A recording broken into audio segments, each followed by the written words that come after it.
On va parler donc de la mort de René Nicole Goode dans une opération de police américaine menée par l'ICE, la police de l'immigration. C'est la 5e victime de l'ICE depuis 2024 et plus d'une trentaine de morts si on compte également les morts en détention, détenus par ce qui s'apparente de plus en plus en réalité à une police privée aux ordres directs de Donald Trump. René Nicole Goode, femme de 37 ans, mère de 3 enfants, poétesse récompensée pour ses travaux. René Nicole Goode qui laisse derrière elle donc 3 enfants. Elle laisse également une compagne, puisque René Nicole Goode était en couple avec une autre femme actuellement.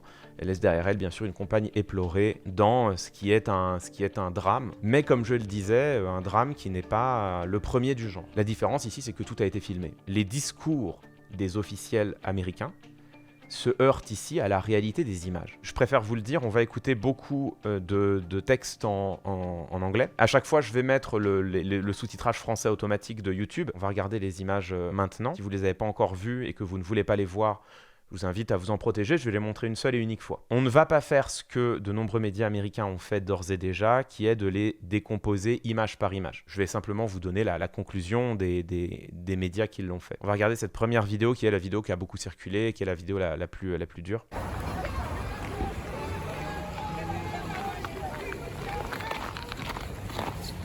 Donc vous avez vu ici, René Nicole Goode faire distinctement signe à l'ICE de passer.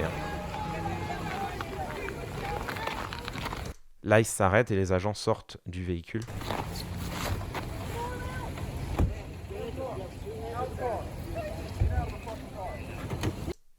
Un agent de l'ICE tente d'ouvrir la portière et c'est ce moment où René Nicole Goode choisit de tenter de s'en aller. No!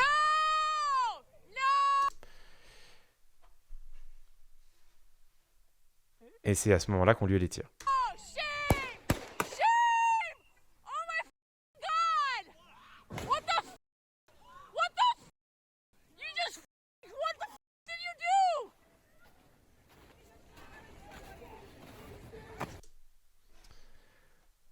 Voilà pour ces images. Tout le monde est à peu près d'accord dans les médias américains pour dire que René Nicole Goode cherche juste à s'enfuir. Elle braque le plus possible à droite, la trajectoire de sa voiture montre qu'elle cherche juste à s'enfuir. Et quand les forces de police en question sont l'ICE et que, on le rappelle, il y a déjà eu 4 morts dans leurs interventions et plus d'une trentaine si on compte les morts en détention, chercher à fuir est peut-être pas un réflexe incompréhensible. Il y a débat sur est-ce que l'officier qui tire est en danger ou non. Certains médias disent il est clairement pas en danger, il est clairement en dehors de la trajectoire. D'autres médias disent on n'en sait rien. Les officiels américains prétendront qu'il a été blessé, qu'il est à l'hôpital et qu'il va bien. Les images ne montrent absolument pas le début du commencement d'une blessure qu'il aurait pu subir. Encore une fois, on le voit derrière marcher sur la scène de crime sans difficulté apparente. Il y a quelque chose qui est sûr et dont on ne peut pas de bonne foi prétendre le contraire. C'est que sur ces images, on voit une femme au volant de son véhicule tenter de quitter cette scène. Si ça, c'est quelque chose qui est très clair, ça n'est absolument pas ce qu'ont dit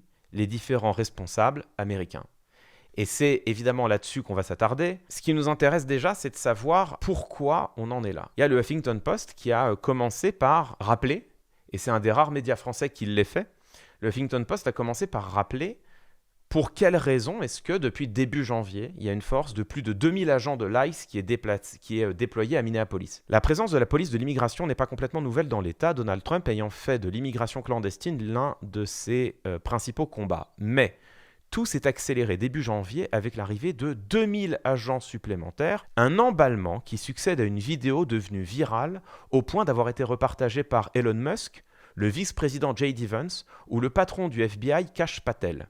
Publiée le lendemain de Noël sur YouTube, cette vidéo de l'influenceur conservateur Nick Shirley comptabilise à ce jour plus de 3,4 millions de vues. Dans celle-ci, le YouTuber, dont l'audience a explosé depuis, expliquait avoir mené sa propre enquête sur un scandale de fraude sur les gardes d'enfants dans l'État, estimé selon lui à 1 milliard de dollars. Relayé par la sphère MAGA, Make America Great Again, donc la sphère trumpiste, la vidéo pointe comme unique responsable la communauté somalienne locale, la plus importante des États-Unis avec environ 80 000 personnes. L'administration Trump, en réponse, a choisi d'envoyer des renforts policiers sur place. Déjà, c'est fou.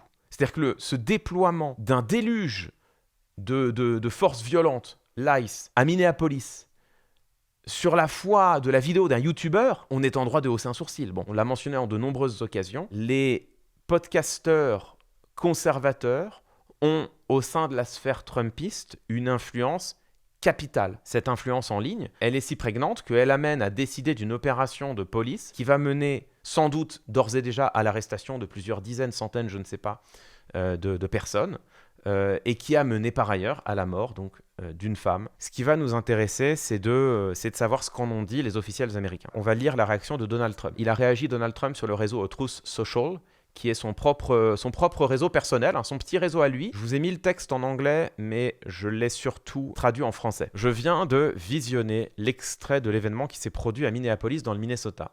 C'est quelque chose d'horrible à regarder. La femme qui crie est de toute évidence une agitatrice professionnelle. Donc on parle de la personne qui se contente de hurler parce que quelqu'un a été assassiné dans la rue. Et la femme au volant de la voiture était très indisciplinée, faisant obstruction et résistant, puis elle a violemment, volontairement et vicieusement renversé l'agent de l'ICE qui semble lui avoir tiré dessus en état de légitime défense.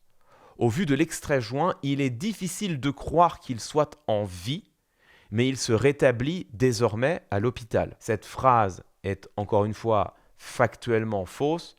On voit l'agent en question marcher de manière tout à fait naturelle, sans aucune difficulté apparente. La situation est examinée dans son intégralité, mais la raison pour laquelle ces incidents se produisent est que la gauche radicale menace, agresse et cible nos forces de l'ordre et les agents de l'ICE au quotidien. Les agents de l'ICE au quotidien qui essayent simplement de faire leur travail, rendre l'Amérique sûre. Nous devons nous tenir à leur côté et protéger nos forces de l'ordre contre ce mouvement radical de gauche fait de violence et de haine. Il y a d'ores et déjà plusieurs éléments dont on peut établir avec certitude qu'ils sont des mensonges. Le fait que l'agent de l'ICE ait été renversé. Il n'a pas été renversé. Il n'a tellement pas été renversé que parmi les 3 balles qu'il tire, 2 balles sont tirées latéralement à travers la vitre de la portière conducteur de la voiture. Au vu de l'extrait joint, il est difficile de croire qu'il soit en vie, mais il se rétablit désormais à l'hôpital. C'est aussi un mensonge. L'extrait joint montre précisément le même agent marcher immédiatement ensuite, sans aucune difficulté apparente, et donc, a priori, sans avoir été blessé gravement, comme semble le dire cet extrait du tweet de Donald Trump. La femme au volant de la voiture était très indisciplinée, faisant obstruction et résistant. Elle s'est contentée de ne pas vouloir ouvrir sa porte et de tenter de quitter la scène, de fuir la scène. Puis elle a violemment, volontairement et vicieusement renversé l'agent de l'ICE.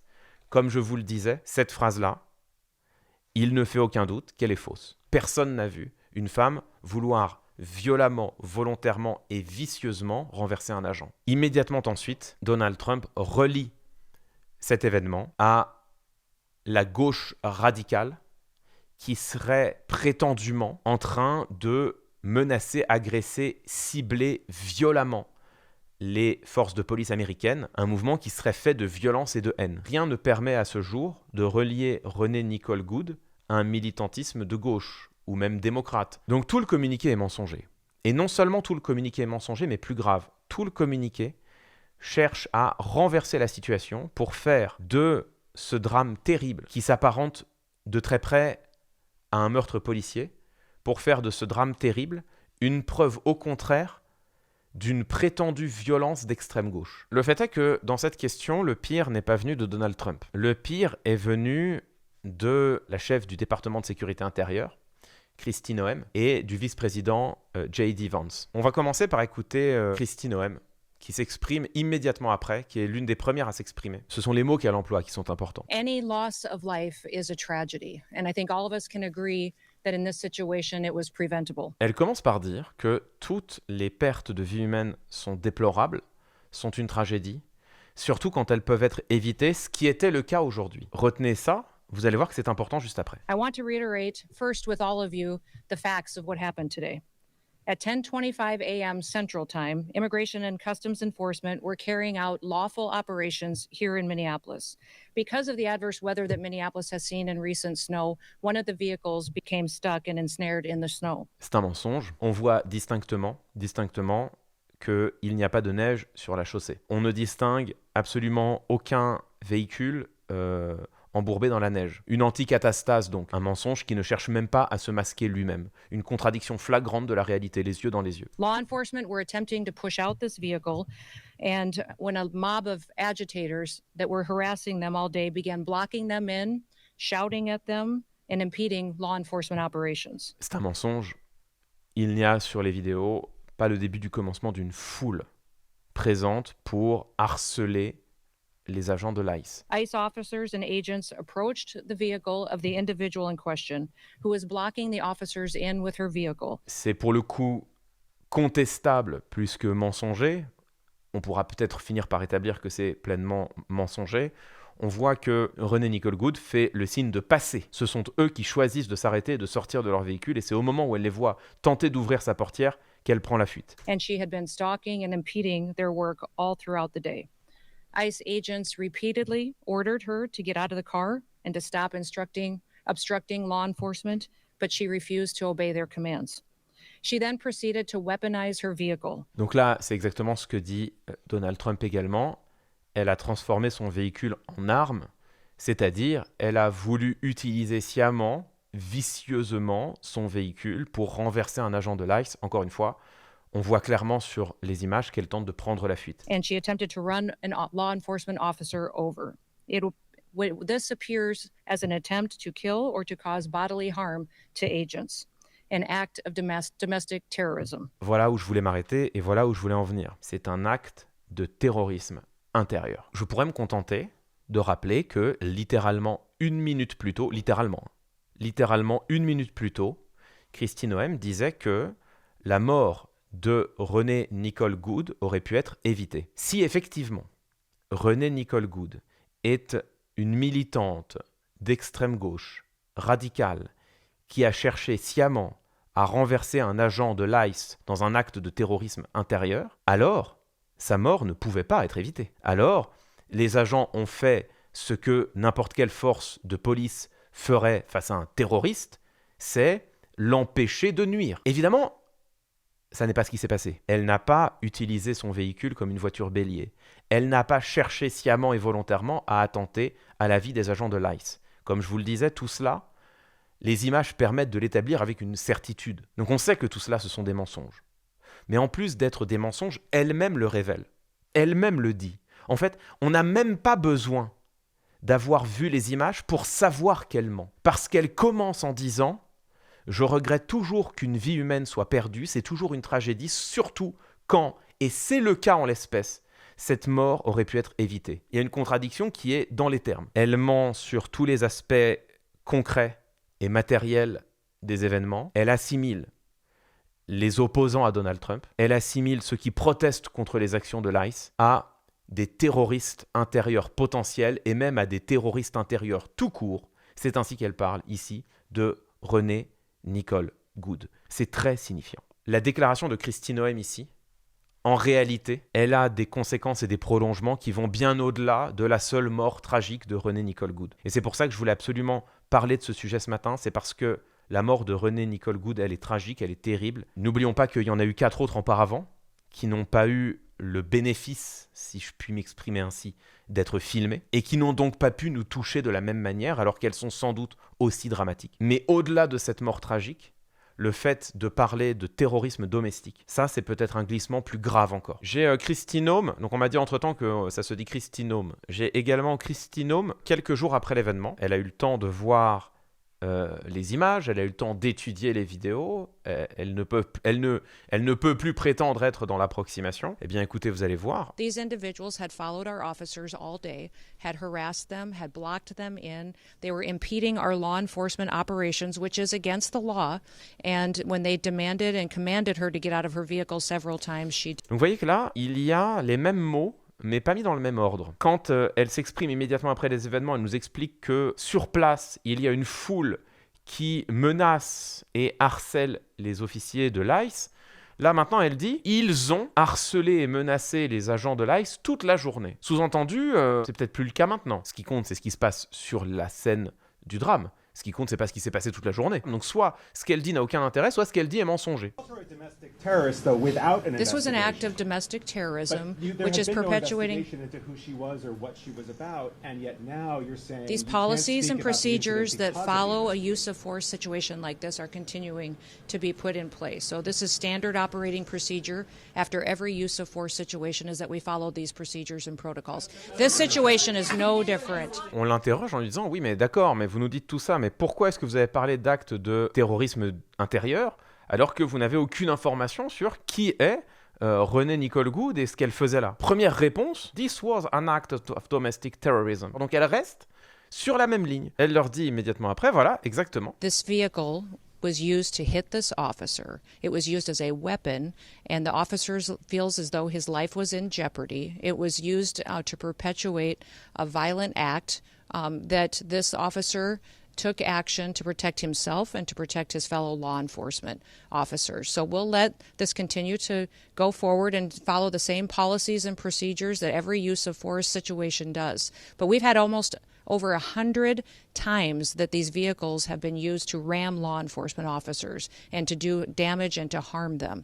When you take an action and use a weapon to harm someone and to incite violence against them and try to cause them injury or death, then it needs to be labeled exactly what it was. On sent qu'elle est embarrassée. On sent que le poids du réel commence à se faire sentir. On sent que l'embarras commence à poindre devant la force des images que, comme le rappelle le journaliste ici, comme le rappelait le journaliste immédiatement auparavant, image que tout le monde a vue. Kristi Noem, elle est obligée de se contorsionner en disant « Cette femme, elle a utilisé son véhicule comme une arme, elle a foncé volontairement dans le but de le tuer sur un agent de l'ICE », ce qui, encore une fois, n'est absolument pas ce qu'on voit précisément, mais c'est ce qu'on peut éventuellement faire croire. Donc elle continue de rester arc-boutée là-dessus, et immédiatement après, elle dit « Mais vous savez, ça, c'est arrivé des centaines de fois. C'est arrivé des centaines de fois que des gens utilisent leur véhicule pour tenter de tuer des agents de l'ICE. Alors, quand, où, comment, selon quelle source, avec quelle preuve, elle ne le dira jamais, bien évidemment. Et donc, il faut appeler les choses comme elles sont. Ce sont des actes de terrorisme intérieur. C'est l'idée que les opposants politiques, les démocrates, la gauche radicale comme elle les appelle, les opposants politiques seraient devenus des terroristes en puissance,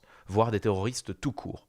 Puisque, nous dit-elle maintenant, ce type de cas se produirait des centaines de fois. Et là, vous voyez qu'il y a un glissement chez Kristi Noem. C'est-à-dire que d'un côté, il y a le poids du réel qui l'amène à se contorsionner et non pas à faire marche arrière, non pas à se rétracter sur ce qu'elle a dit concernant Renée Nicole Goode, mais du moins à se contorsionner en disant « Bah écoutez, tout de même, oui, bon, vous voyez bien que… » Mais en parallèle de cette contorsion, il y a également une extension du discours, puisque maintenant, ça n'est plus seulement cet acte-là, Renée Nicole Goode est un acte de terrorisme domestique, c'est cet acte-là s'insère dans une centaine d'autres qui, ensemble, représentent ce qu'il faut bien appeler un terrorisme intérieur. Donc, vous voyez que cette deuxième prise de parole, elle manifeste à la fois une forme de malaise par rapport à des images que tout le monde a vues et dont tout le monde a vu le décryptage, mais aussi, elle manifeste une forme de fuite en avant et d'accélération d'un discours qui consiste à dire, attention, nos opposants politiques à l'intérieur sont des terroristes en puissance et même des terroristes tout court. Allons écouter donc ce qu'en dit également J.D. Vance, le vice-président américain. This was an attack on federal law enforcement. This was an attack on law and order. This was an attack on the American people. The way that the media, by and large, has reported this story has been an absolute disgrace, and it puts our law enforcement officers at risk every single day. That woman is part of a broader left-wing network to attack, to dox, to assault and to make it impossible for our ICE officers to do their job. Il n'y a pas le début du commencement d'une preuve.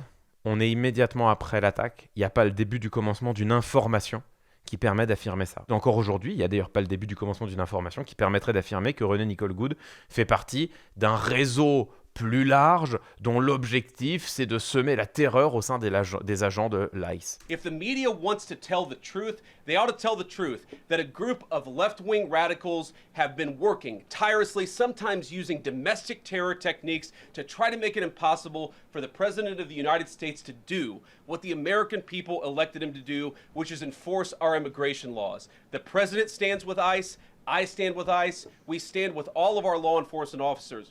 And part of that is recognizing that you people in the media, not everybody in this room, but many people in this room have been lying about this attack. She was trying to ram this guy with her car. Donc là aussi, vous voyez, pas le début du commencement d'une précaution, et cette phrase dont, en ayant vu la vidéo, on sait qu'elle est mensongère. Shot back, he defended himself. He's already been seriously wounded in law enforcement operations before, and everybody who's been repeating the lie that this is some innocent woman who was out for a drive in Minneapolis when a law enforcement officer shot at her, you should be ashamed of yourselves. Je voulais vous montrer ça, notamment les dernières phrases. Déjà, première chose, vous entendez que d'après lui, René Nicole Goode fait partie d'un réseau de left-wing radicals, donc de radicaux d'extrême gauche plus large, qui commettent des actes de terreur domestique. Déjà, lui aussi relie René Nicole Goode à un réseau de radicaux d'extrême gauche dont il nous dit qu'ils commettent des actes de terreur domestique. Donc vous voyez déjà que là aussi, il y a un premier prolongement où on va déjà plus loin que René Nicole Goode elle-même. Et puis immédiatement après, il a des phrases pour écarter avec une certitude absolue, c'est lui qui le dit, le fait que cet événement puisse être autre chose selon lui qu'une tentative de la part de cette femme d'assassiner l'agent de l'ICE. Il n'y a pas le début du commencement de ce qu'on appelle en rhétorique de la modalisation, c'est-à-dire l'expression du doute ou de l'incertitude. Il n'y a aucune marque linguistique qui permettrait de croire que ce que dit ici J.D. Vance, ce soit autre chose qu'une absolue certitude selon lui. Un journaliste qui a vu la vidéo lui dit « Mais attendez, moi aussi je l'ai vu la vidéo, vous n'avez vraiment aucun doute ?» Écoutez ce que dit J.D. Vance. Look, I don't know what is in a person's heart or in a person's head, and obviously we're not going to get the chance to ask this woman what was going on. What I am certain of is that she violated the law. What I'm certain of is that that officer had every reason to think that he was under very serious threat for injury or in fact, his life. What I'm certain of is that she accelerated in a way where she ran into the guy. I don't know what was in her heart and what was in her head, but I know that she violated the law, and I know that officer was acting in self-defense. It raises an interesting point, though. Look, if people want to say that we should have a legitimate debate about, what was she really doing, right? Was she panicking when she drove into this officer, or was she actually trying to ram him? That's a reasonable conversation. What's not reasonable is for so many of you to plaster all over the media that this was an innocent woman and that the ICE agent committed murder, which is what many of you have said explicitly and some of you have said implicitly.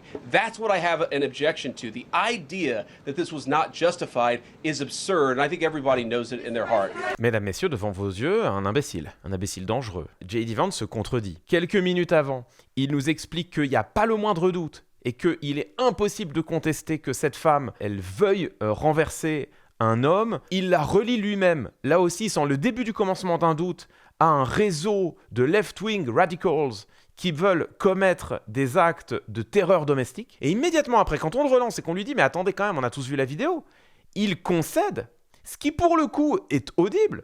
Écoutez, qui avait-il dans son cœur? Que voulait-elle faire? Est-ce qu'elle a voulu le renverser? Est-ce qu'elle a paniqué? Personne ne sait. Si vous voulez prétendre qu'elle a juste paniqué, c'est une discussion raisonnable qu'on peut avoir. Moi, je dis juste qu'elle a enfreint la loi. Alors, est-ce qu'elle a enfreint la loi? Ça reste déjà à prouver. C'est très différent de dire elle a agi contre la loi. Lui, l'agent qui a tiré, a eu peur. Et derrière, le reste est une conversation qu'on doit avoir. C'est très différent de dire cela plutôt que de dire ce qu'il disait juste avant, c'est-à-dire 1, elle a voulu le renverser. 2, elle est liée à un réseau de gauche radicale qui cherche à perpétrer des actes de terrorisme intérieur. Là, vous voyez quand même que leur position est fragile et que leur mensonge éclate au grand jour dès lors qu'ils ont face à eux un journaliste qui les relance. Même chose pour J.D. Vance, même chose pour Kristi Noem.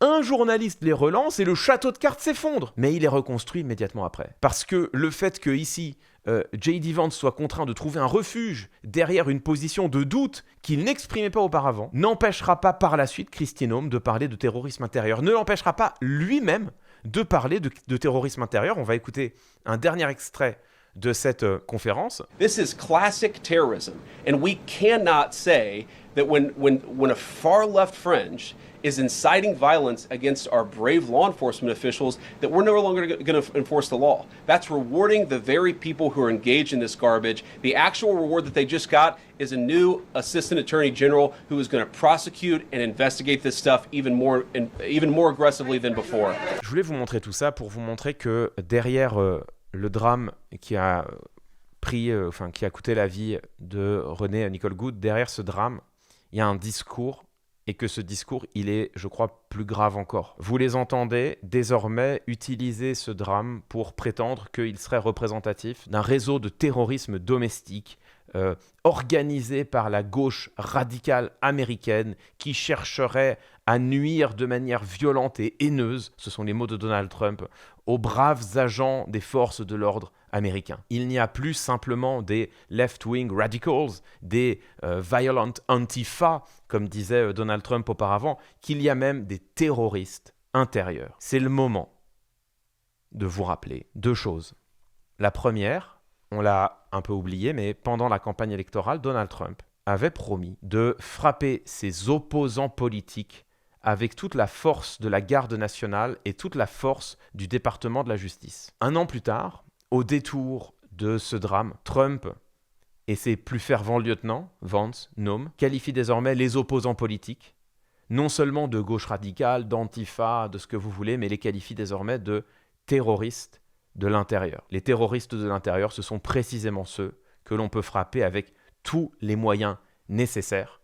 C'est au nom du narco-terrorisme que Donald Trump est allé enlever Nicolás Maduro au Venezuela, un chef d'État étranger. Au nom de la lutte contre le terrorisme, on peut faire à peu près n'importe quoi. Au nom de la lutte contre le terrorisme, on peut décréter l'état d'exception.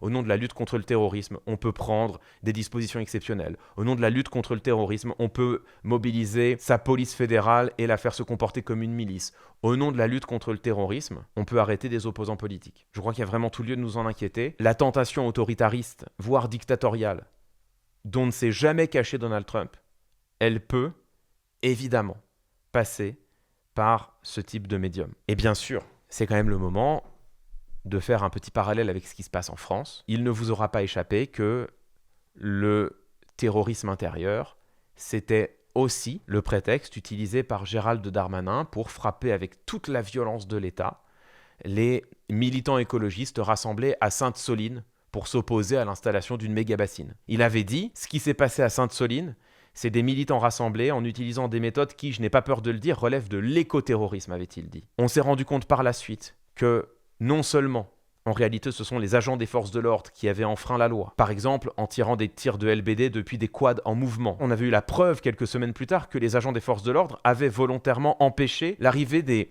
médecins pour secourir notamment des manifestants qui étaient gravement blessés. Et on avait su, souvenez-vous, il y a quelques semaines à peine, que en réalité, c'est des compagnies de gendarmerie entières où des ordres purement illégaux avaient été donnés pour blesser volontairement et violemment les manifestants, en dehors de toute nécessité de maintien de l'ordre. On voit bien comment est-ce que, au nom de la prétendue lutte contre le terrorisme intérieur, Gérald Darmanin lui-même avait utilisé ses forces de l'ordre, ses gendarmes, pour réprimer dans la plus grande violence, et une violence manifestement illégale, un mouvement social. C'est aussi le moment de rappeler qu'on a un autre ministre de l'Intérieur, il ne l'est plus mais il l'a été pendant plusieurs mois, Bruno Retailleau, qui n'a eu de cesse, à chaque fois qu'on lui montrait des violences établies, graves, politiques, commises par des groupuscules violents d'extrême droite, qui n'avaient de cesse de dire « Je n'accepte aucune violence, mais la plus grande violence, c'est celle qui vient de l'ultra-gauche. La plus grande violence, c'est celle qui vient des prétendus antifascistes. » Qui n'avaient de cesse de dire que « Oui, d'accord, mais ceux qui sont en dehors de l'arc républicain, c'est pas le RNC-LFI. » Et là, je crois que c'est le moment d'être un peu inquiet. Et de se dire que ce glissement qui est en train de se produire au moment où nous parlons aux États-Unis,